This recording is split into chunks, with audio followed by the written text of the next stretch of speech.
Hello everyone.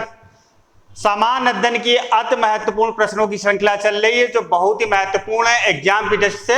उन्हीं प्रश्नों की श्रृंखला को आज फिर आगे बढ़ाते हैं और इन प्रश्नों की जो श्रृंखला चल रही, वीकेंड के एंड में एक टेस्ट भी इन्हीं प्रश्नों को जो डिस्कस कर रहे हैं। ये प्रश्न के जो बैकग्राउंड है वहां से प्रश्न बनाकर एक प्रश्न पत्र दिया जाता है, वेबसाइट पर अपडेट किया जाता है। उस प्रश्न पत्र पे आप लोग पार्टिसिपेट करें, ठीक है। तो पता चलेगा आपने कितना सीखा और कैसे टाइप के प्रश्न आते हैं। तो आइए शुरू करते हैं आज के वो बहुत ही महत्वपूर्ण प्रश्न। देखते हैं आज का पहला प्रश्न है, बराबर की गुफाओं का उपयोग किसने आश्रय गृह के रूप में किया था? ऑप्शन दिया गया है ए आजीविकों ने, ऑप्शन दिया गया है बी थारुओं ने, ऑप्शन दिया गया है सी जैनों ने और ऑप्शन दिया गया है डी तांत्रिकों ने।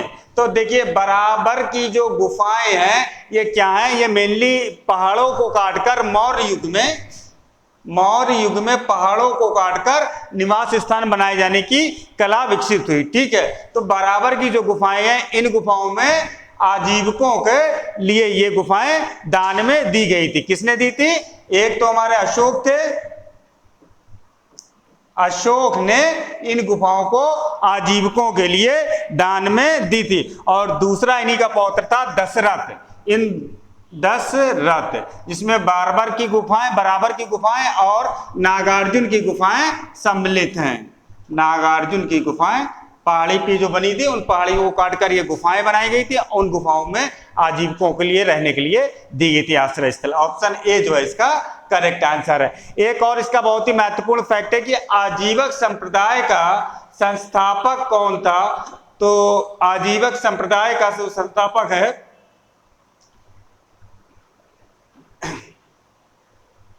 आजीवक संप्रदाय का जो संस्थापक थे वो मेनली हमारे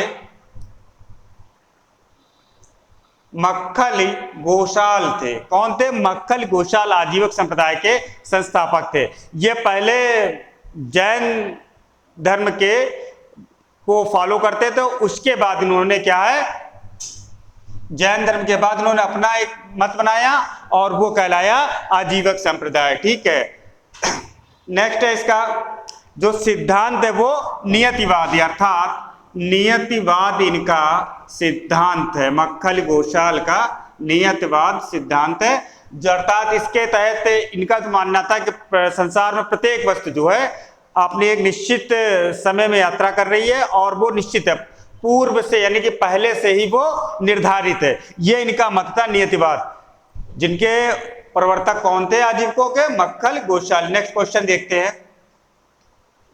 आजीवक संप्रदाय के संस्थापक थे, ऑप्शन दिया गया है ए आनंद, ऑप्शन दिया गया है बी राउलोभद्र, ऑप्शन दिया गया है सी मक्खल गोशाल और ऑप्शन दिया गया है डी उपाल। तो आजीवक संप्रदाय के संस्थापक हमारे मक्खल गोशाल, ऑप्शन सी जो है इसका करेक्ट आंसर है, ये थे, ठीक है। पहले इन्होंने क्या किया था, जैन धर्म को अडॉप्ट किया था, महावीर से प्रभावित हुए थे, उनके शिष्य थे। बाद में उन्होंने इसकी शिष्यता त्याग दी थी और इन्होंने खुद अपना एक धर्म बनाया था जिसे आजीवक संप्रदाय कहते हैं।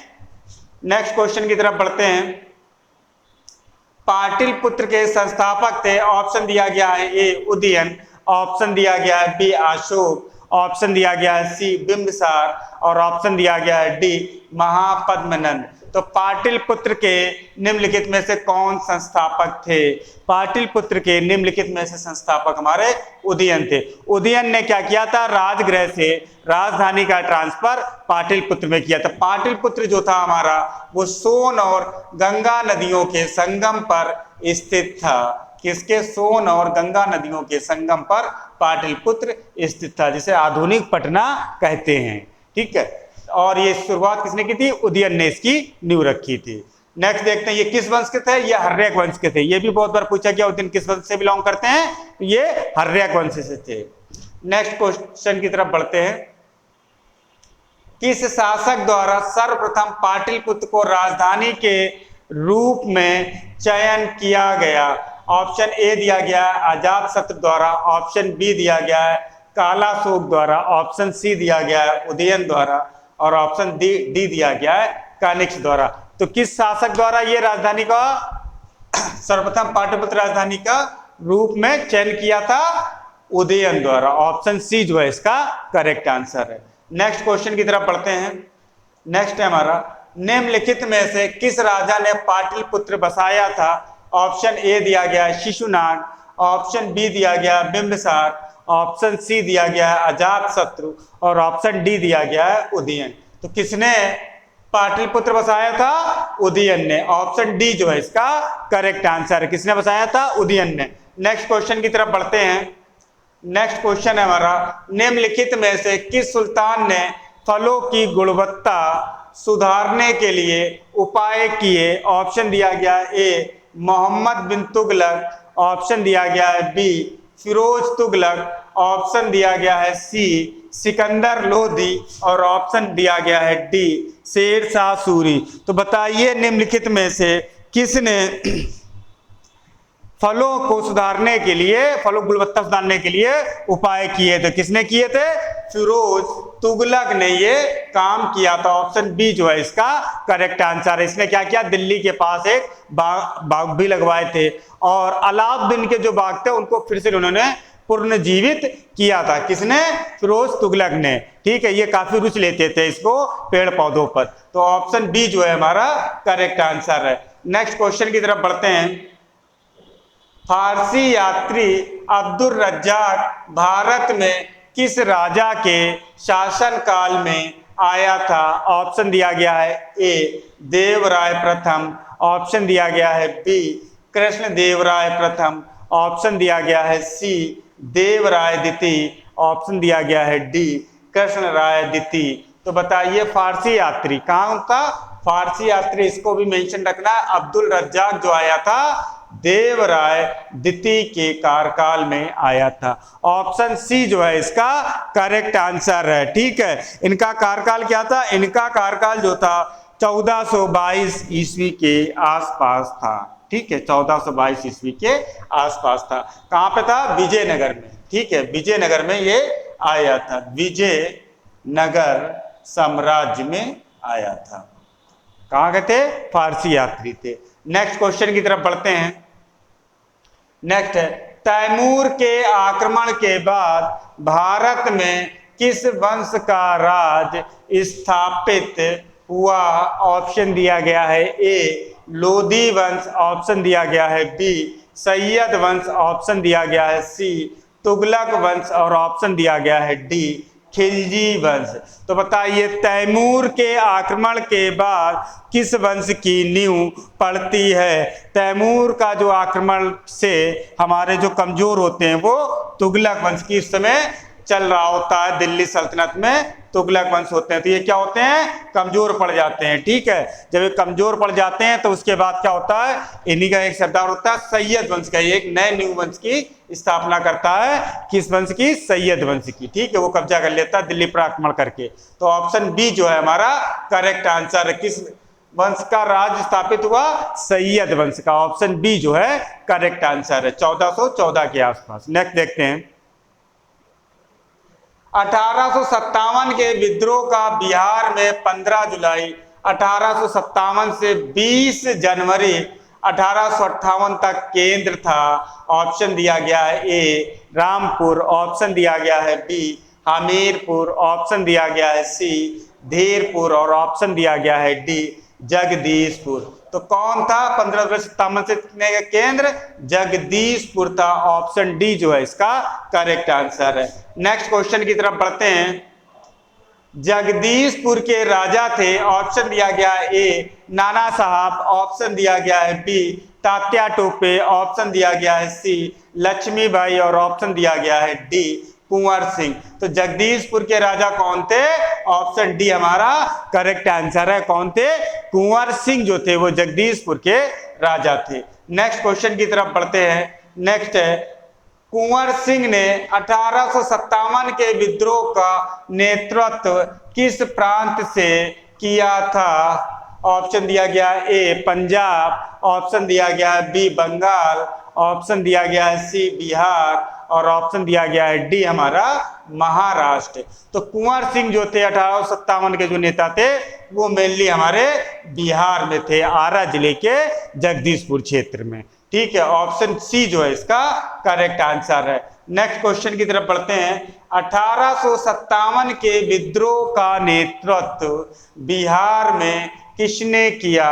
ऑप्शन दिया गया है ए खान बहादुर खान, ऑप्शन दिया गया है बी कुंवर सिंह, ऑप्शन दिया गया है सी तात्या टोपे और ऑप्शन दिया गया है डी रानी रामकुमारी। बताइए निम्नलिखित में से कौन सा ऑप्शन सही है? तो 57 में बिहार का जो मेनली नेतृत्व किया था वो राजा कुंवर सिंह थे। ऑप्शन बी जो है इसका करेक्ट आंसर है। नेक्स्ट क्वेश्चन की तरफ बढ़ते हैं। निम्नलिखित में से कौन 1857 के विद्रोह में अंग्रेजों का सबसे कट्टर दुश्मन था? ऑप्शन ए दिया गया मौलवी अहमदुल्ला शाह, ऑप्शन दिया गया बी मौलवी इदानदुल्ला और ऑप्शन सी दिया गया मौलाना फजलुल्लाह खैराबाद और ऑप्शन डी दिया गया नवाब लियाकत अली। तो कौन सा 1857 के विद्रोह में अंग्रेजों का सबसे कट्टर दुश्मन था? तो मौलवी अहमदुल्ला शाह, ऑप्शन ए जो है इसका करेक्ट आंसर। ये अंग्रेजों के सबसे कट्टर दुश्मन थे। नेक्स्ट देखते हैं।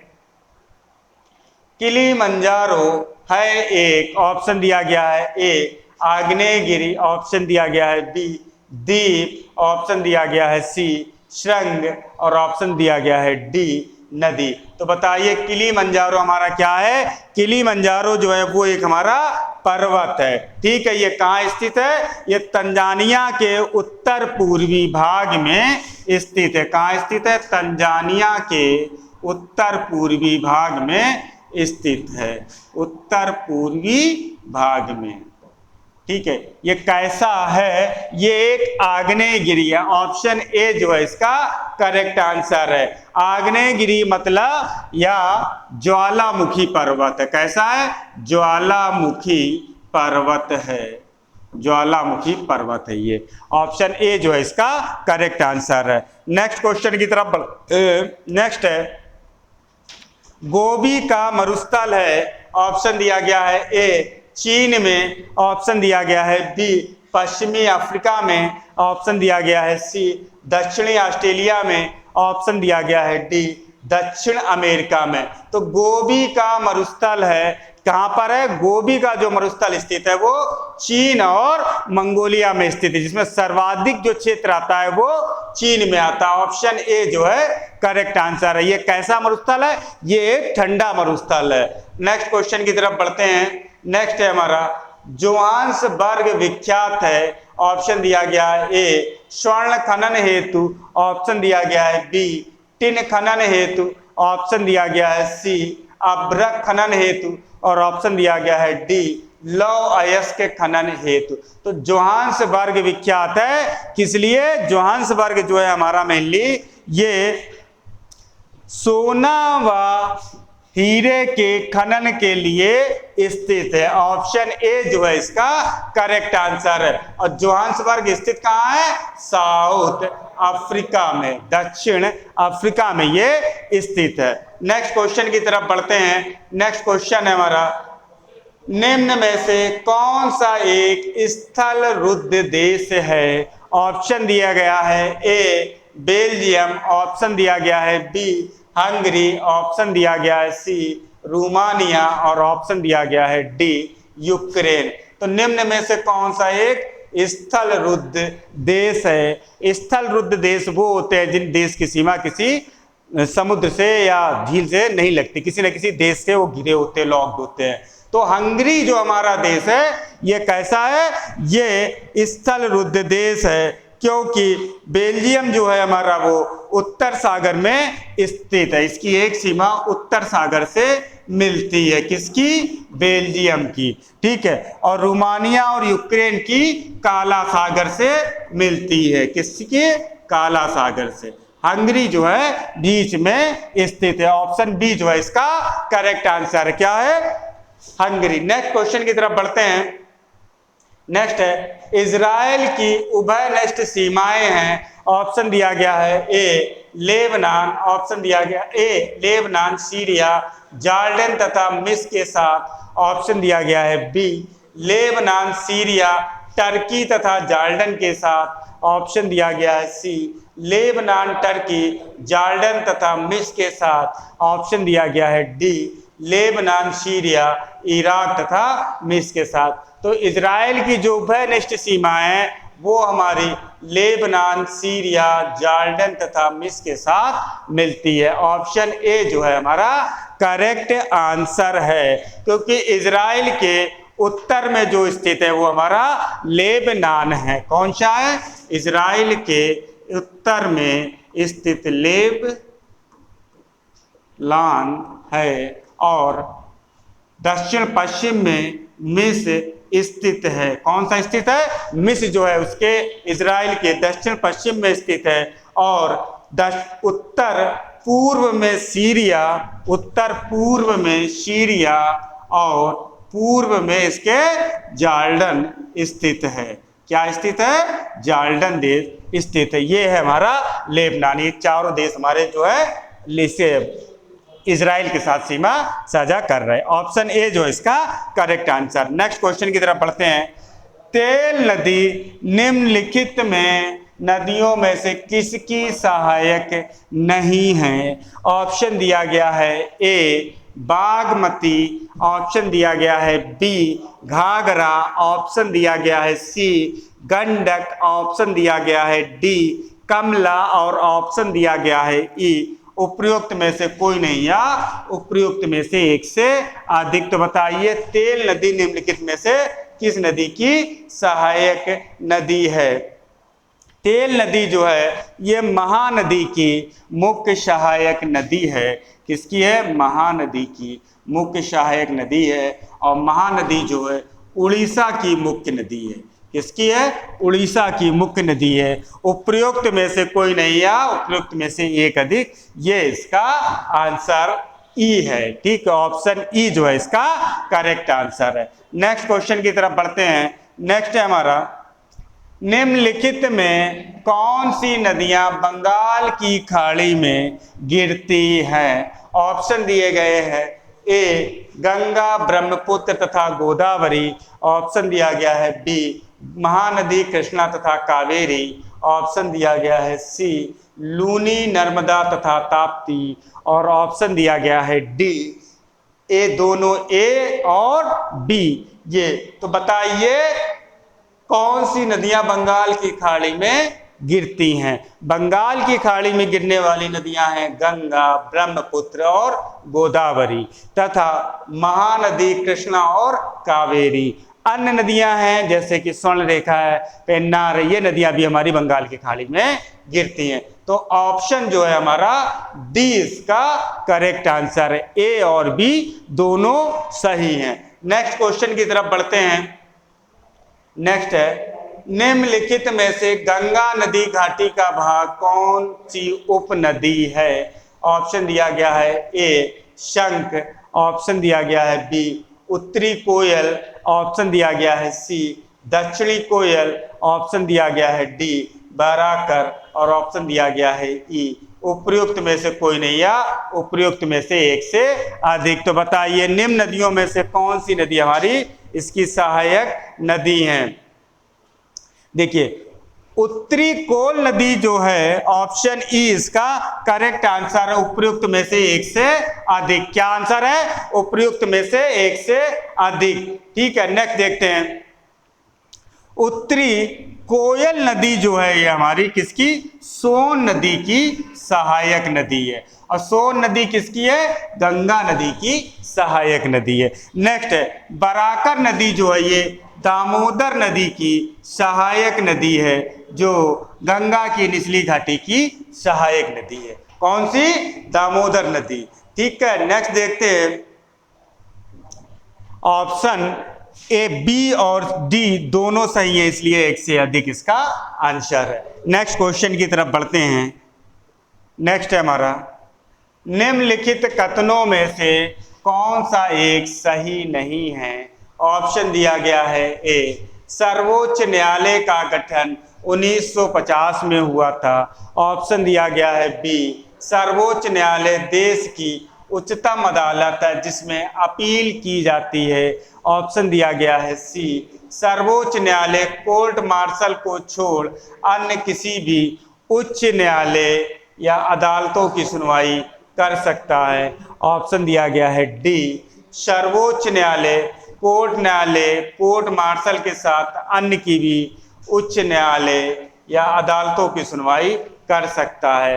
तो बताना है इसमें निम्नलिखित में से कौन सा सही नहीं है। इसमें जो सही नहीं है वो हमारा ऑप्शन सी है। सर्वोच्च न्यायालय कोर्ट मार्शल को छोड़कर अन्य किसी भी उच्च न्यायालय अदालतों की सुनवाई कर सकता है। देखिए, सशस्त्र सैन्य न्यायाधिकरण अधिनियम 2007 के अनुसार, कौन सा? सशस्त्र सैन्य न्यायाधिकरण अधिनियम 2007 के अनुसार सर्वोच्च न्यायालय सभी कोर्ट मार्शल की भी सुनवाई, कोर्ट मार्शल के न्यायालय की भी अपील सर्वोच्च न्यायालय में की जा सकती है। यह प्रावधान किया गया है। ऑप्शन सी जो है इसका करेक्ट आंसर है। नेक्स्ट क्वेश्चन की तरफ बढ़ते हैं। नेक्स्ट है हमारा, राज्य सरकार का कार्यकारी संवैधानिक प्रमुख कौन है? ऑप्शन दिया गया है ए, मुख्यमंत्री, ऑप्शन दिया गया है बी, राज्यपाल, और ऑप्शन दिया गया है सी, मुख्यमंत्री का सचिव, और ऑप्शन दिया गया है डी, हमारा मुख्य सचिव। तो बताइए निम्नलिखित में से कौन सा राज्य सरकार का संवैधानिक प्रमुख है? राज्य सरकार का संवैधानिक प्रमुख हमारा राज्यपाल होता है कि राज्य की जो भी कार्रवाइयां हैं वो राज्यपाल के नाम से की जाती है। अनुच्छेद 154 में इसका वर्णन है कि राज्यपाल अपने अधीनस्थ या अपने द्वारा या अपने अधीनस्थ मंत्रियों के द्वारा इस शक्ति का प्रयोग करेगा। नेक्स्ट क्वेश्चन की तरफ बढ़ा। ऑप्शन बी इसका करेक्ट आंसर। नेक्स्ट क्वेश्चन है, एक उच्च न्यायालय का न्यायाधीश अपना त्याग पत्र संबोधित करता है। ऑप्शन दिया गया है ए, राष्ट्रपति, ऑप्शन दिया गया है बी, भारत के मुख्य न्यायाधीश, ऑप्शन दिया गया है सी, उसके राज्य के उच्च न्यायालय के मुख्य न्यायाधीश, और ऑप्शन दिया गया है डी, राज्य के राज्यपाल। तो बताइए, एक उच्च न्यायालय का न्यायाधीश अपना त्याग पत्र संबोधित करता है किसको? भारत राष्ट्रपति को। ऑप्शन ए जो है करेक्ट आंसर है। ठीक है, देखिए सर्वोच्च न्यायालय जो है इसका जो न्यायाधीश होता है उसकी 62 अब के आयु की वर्ष के बाद वो रिटायर हो जाता है, या तो इस तरह से वो हटता है, दूसरा या राष्ट्रपति को अपने स्व हस्ताक्षरित द्वारा अपना इस्तीफा देता है तो हटता है, तीसरा है कदाचार के आरोप में इसे दोनों सदनों के द्वारा उपस्थित और मत देने वाले 2/3 सदस्यों के द्वारा अनुमोदित किया जाता है, तब इसको राष्ट्रपति उसको संस्तुति दे देते हैं तो भी इनको हटाया जा सकता है। नेक्स्ट क्वेश्चन की तरफ बढ़ते हैं। नेक्स्ट क्वेश्चन है हमारा, भारत में चलित न्यायालय इसका मानस पुत्र है। ऑप्शन दिया गया है ए, न्यायमूर्ति भगवती, ऑप्शन दिया गया है बी, श्री राजीव गांधी, ऑप्शन दिया गया है सी, डॉक्टर एपीजे अब्दुल कलाम, और ऑप्शन दिया गया है डी, श्रीमती प्रतिभा पाटिल। तो चलित न्यायालय का जो मानस पुत्र है वो हमारे डॉक्टर एपीजे अब्दुल कलाम है। ऑप्शन सी जो है इसका करेक्ट आंसर है। नेक्स्ट क्वेश्चन की तरफ बढ़ते हैं। नेक्स्ट क्वेश्चन है हमारा, निम्न में से किस राज्य में अनुसूचित जाति के लोगों की संख्या सबसे अधिक है? ऑप्शन दिए गए हैं ए, बिहार, ऑप्शन दिया गया है बी, पश्चिम बंगाल, ऑप्शन दिया गया है सी, उत्तर प्रदेश, और ऑप्शन दिया गया है डी, पंजाब। तो किस राज्य में अनुसूचित जाति के लोगों की संख्या सबसे अधिक है? उत्तर प्रदेश। ऑप्शन सी जो है इसका करेक्ट आंसर है। यही अगर प्रतिशत पूछता तो प्रतिशत में जो सबसे अधिक है वो हमारा पंजाब है। कौन सा है? पंजाब है, प्रतिशत वाइज अनुसूचित जाति के लोगों की संख्या। ठीक है, कि टोटल संख्या उत्तर प्रदेश। नेक्स्ट क्वेश्चन की तरफ बढ़ते हैं। नेक्स्ट है हमारा, शिशु मृत्यु दर क्या है? ऑप्शन दिया गया है ए, हर 1000 जीवित जन्मों में से अपने 5वें जन्मदिन से मरने वाले बच्चों की संख्या का अनुपात। ऑप्शन दिया गया है बी, हर 1000 जीवित जन्मों में से अपने पहले जन्मदिन से पहले मरने वाले बच्चों की संख्या का अनुपात। ऑप्शन दिया गया है सी, हर 100 जीवित जन्मों में से अपने 5वें जन्मदिन से पहले मरने वाले बच्चों की संख्या का अनुपात। और नेक्स्ट दिया गया है डी ऑप्शन, हर 100 जीवित जन्मों में से अपने जन्मदिन से पहले मरने वाले बच्चों की संख्या का अनुपात। तो बताइए निम्नलिखित में से कौन सा आंसर सही होगा।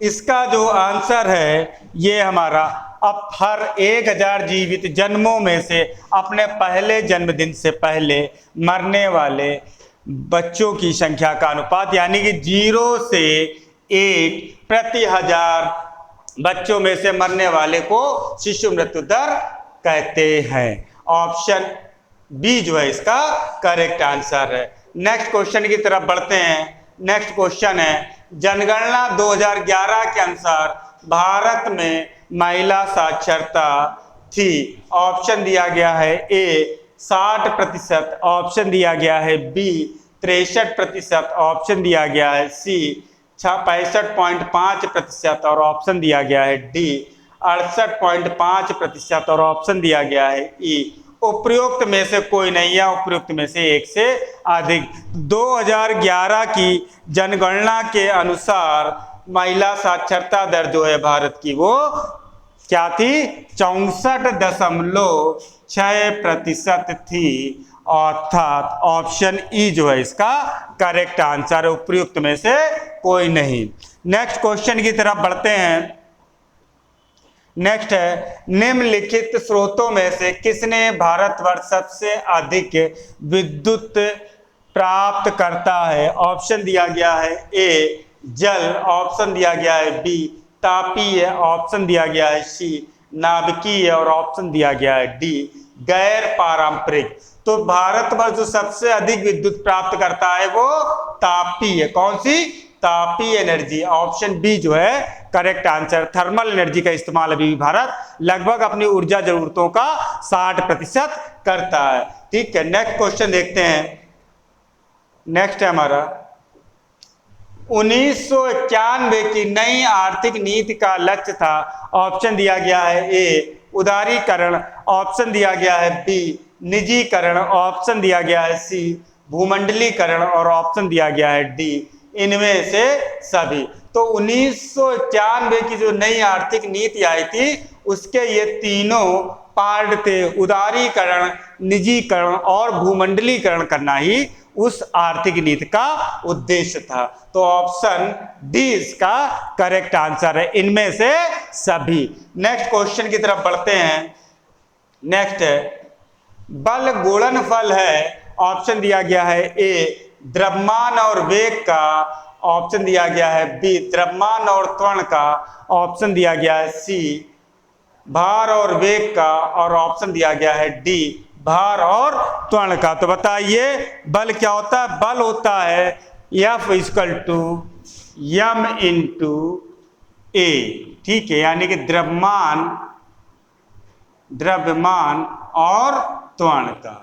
ठीक है, किसका, द्रव्यमान और त्वरण का। ऑप्शन बी जो है इसका करेक्ट आंसर है। ठीक है, बल हमारा द्रव्यमान और त्वरण का गुणनफल होता है। और बल कहते हैं किसको है, संवेग में परिवर्तन की दर को बल कहते हैं। किसको, संवेग में परिवर्तन की दर को, संवेग में परिवर्तन की दर को, परिवर्तन की दर को बल कहते हैं। क्या कहते हैं, बल कहते हैं। नेक्स्ट क्वेश्चन की तरफ बढ़ते हैं। ये भी डेफिनेशन कई बार एग्जाम में पूछी गई है।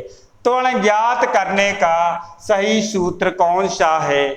ऑप्शन दिया गया है ए = b - u/t, ऑप्शन दिया गया है B a = u + bt, option दिया गया है सी ए बराबर v plus u upon t, और ऑप्शन दिया गया है D a equal to v plus u upon 2। तो त्वरण बराबर क्या होता है, v बराबर u प्लस ए टी। ठीक है, तो यहाँ पे a इजकल टू हो जाएगा v minus you upon T. तो क्या आएगा, ऑप्शन ए जो है इसका करेक्ट आंसर, v बराबर v माइनस यू अपान क्या है टी। ऑप्शन ए इसका करेक्ट आंसर है। नेक्स्ट क्वेश्चन की तरफ बढ़ते हैं। नेक्स्ट क्वेश्चन है हमारा, निम्नलिखित में से कौन सी राशि सदिश नहीं है। ऑप्शन दिया गया है ए विस्थापन, ऑप्शन दिया गया है बी वेग, ऑप्शन दिया गया है सी बल, और ऑप्शन दिया गया है डी आयतन। तो बताइए निम्नलिखित में से कौन सी राशि हमारी सदिश राशि नहीं है। देखिए सदिश राशियां जिसमें दिशा और परिमाण दोनों होती है, अदिश राशियों में केवल परिमाण होता है और दिशा नहीं होती। ऑप्शन डी अर्थात आयतन जो है हमारी अदिश राशि है। बाकी विस्थापन हो गया, वेग हो गया, बल हो गया, क्या ये सदिश राशियां। ऑप्शन डी जो है इसका करेक्ट आंसर है। नेक्स्ट क्वेश्चन की तरफ बढ़ते हैं। पदार्थ के संवेग और वेग के अनुपात का कौन सी भौतिक राशि प्राप्त की जाती है। ठीक है, पदार्थ के संवेग और वेग के अनुपात को ऑप्शन दिया गया है ए वेग, ऑप्शन दिया गया है बी त्वरण, ऑप्शन दिया गया है सी द्रव्यमान, और ऑप्शन दिया गया है डी बल। तो बताइए पदार्थ के संवेग और वेग से कौन सी मतलब कौन सी राशि प्राप्त की जाती है। देखिए इसको कैसे करते हैं, यदि मान लें किसी वस्तु का द्रव्यमान m और वेग v है, यदि किसी वस्तु का द्रव्यमान m और वेग v है तो उसका संवेग क्या हो जाएगा m इंटू v। ठीक है, क्या रहा है, सब पदार्थ के संवेग और वेग के अनुपात अर्थात v को इसमें से भाग दे दे वेग को, तो क्या हो जाएगा m अर्थात उसके द्रव्यमान के बराबर होगा। ऑप्शन सी जो है इसका करेक्ट आंसर है। नेक्स्ट क्वेश्चन की तरफ बढ़ते हैं। नेक्स्ट है हमारा, वर्ष 1945 में नागासाकी जापान में गिराए गए बमों में कौन सा विस्फोटक प्रयुक्त किया गया था। ऑप्शन दिया गया है ए सोडियम, ऑप्शन दिया गया है बी पोटेशियम, ऑप्शन दिया गया है सी प्लूटोनियम, और ऑप्शन दिया गया है डी यूरेनियम। देखिए जो नागासाकी में जो बम गिराया गया था उसमें जो है प्लूटोनियम इस्तेमाल किया गया था। ऑप्शन सी जो है इसका करेक्ट आंसर है। और जो हिरोशिमा में गिराया गया था उसमें यूरेनियम इस्तेमाल किया गया था। इसका आंसर सी करेक्ट है। नेक्स्ट क्वेश्चन की तरफ बढ़ते हैं। एक ही प्रकार का परमाणु निम्न में से किससे मिलता है। ऑप्शन दिया गया है ए खनिज यौगिक, ऑप्शन दिया गया है बी खनिज मिश्रण, ऑप्शन दिया गया है सी प्राकृत तत्व, और ऑप्शन दिया गया है डी इनमें से कोई नहीं। तो बताइए एक ही तत्व जो है, एक ही प्रकार के परमाणु निम्न में से किसमें मिलते हैं, प्राकृत तत्व में एक ही प्रकार के परमाणु मिलते हैं। ऑप्शन सी जो है इसका करेक्ट आंसर है। नेक्स्ट क्वेश्चन की तरफ बढ़ते हैं। नेक्स्ट क्वेश्चन है हमारा, सबसे अधिक क्रियाशील धातु कौन सी है। ऑप्शन दिया गया है ए सोडियम, ऑप्शन दिया गया है बी कैल्शियम, ऑप्शन दिया गया है सी आयरन या लोहा, और ऑप्शन दिया गया है डी पोटेशियम। तो बताइए सबसे अधिक क्रियाशील निम्नलिखित में से कौन है। सबसे अधिक जो क्रियाशील है वो हमारा पोटेशियम है दिए गए ऑप्शनों में। पहले पोटेशियम, फिर सोडियम, फिर कैल्शियम, और फिर जो है आयरन है। ठीक है, ये हमारा सीक्वेंस है। ऑप्शन डी जो है इसका करेक्ट आंसर इन ऑप्शनों के अकॉर्डिंग। नेक्स्ट क्वेश्चन की तरफ बढ़ते हैं। नेक्स्ट है हमारा, एक स्वस्थ वयस्क मनुष्य में रक्त का कुल परिमाप होता है। ऑप्शन दिया गया है ए 5 से 6 लीटर, ऑप्शन दिया गया है बी 3 से 4 लीटर, और ऑप्शन दिया गया है सी 8 से 10 लीटर और ऑप्शन दिया गया है डी 10 से 12 लीटर। तो बताइए एक स्वस्थ मनुष्य में कितना रक्त होता है? एक स्वस्थ मनुष्य में 5 से 6 लीटर रक्त होता है। ऑप्शन ए जो है करेक्ट आंसर। यदि स्वस्थ मनुष्य का वेट हमारा लगभग 70 केजी है तो उसमें लगभग इतना रक्त होता है। कितना? 5 से 6 लीटर। रक्त क्या होता है? रक्त एक हमारा तरल संयोजी ऊतक है जो शरीर में भार का 7 से 8% होता है। भार का कितना होगा? 7 से 8% लगभग ये रहता है। ऑप्शन ए इसका करेक्ट आंसर। नेक्स्ट क्वेश्चन की तरफ बढ़ते हैं। इनमें से रक्त दाब का मापक यंत्र कौन सा है? ऑप्शन दिया गया है ए स्पेरोमीटर, ऑप्शन दिया गया है बी एनीमोमीटर और ऑप्शन दिया गया है सी स्फेग्नोमेनोमीटर और ऑप्शन दिया गया है डी एम मीटर। तो बताइए निम्नलिखित में से कौन सा हमारा किसका है? रक्त दाब का मापक यंत्र। रक्त दाब का मापक यंत्र स्फेग्नोमेनोमीटर है। ऑप्शन सी जो है इसका करेक्ट आंसर है। नेक्स्ट क्वेश्चन की तरफ बढ़ते हैं। नेक्स्ट क्वेश्चन है वृक्क से प्रति मिनट औसतन रक्त प्रवाह होता है। ऑप्शन दिया गया है ए 1000 सीसी, ऑप्शन दिया गया है बी 1200 सीसी, ऑप्शन दिया गया है सी 200 सीसी और ऑप्शन दिया गया है डी 500 सीसी। तो वृक्क से प्रति मिनट औसतन रक्त प्रवाह जो होता है वो 1200 सीसी होता है। ऑप्शन बी जो है करेक्ट आंसर है। एक वक्र करता क्या? ये किडनी होता है, ये रक्त को क्या है? शुद्ध करता है। ठीक है, ऑप्शन क्या करता है? रक्त को शुद्ध करता है। इसका ऑप्शन बी करेक्ट आंसर। ये थे आज के बहुत ही महत्वपूर्ण प्रश्न जो एग्जाम की दृष्टि से आगामी जो भी परीक्षाएं होने वाली हैं उनके लिए बहुत ही महत्वपूर्ण है। और इन्हीं प्रश्नों के एंड में मतलब वीकेंड के एंड में एक टेस्ट पेपर भी आपको मिलेगा। जो प्रश्न यहाँ डिस्कस किए जा रहे हैं इन्हीं प्रश्नों में से वहां पर प्रश्न पूछे जाएंगे। तो मिलते हैं फिर नेक्स्ट वीडियो में। ये वीडियो था आज के बहुत ही महत्वपूर्ण प्रश्न। Thanks for watching. Thank you.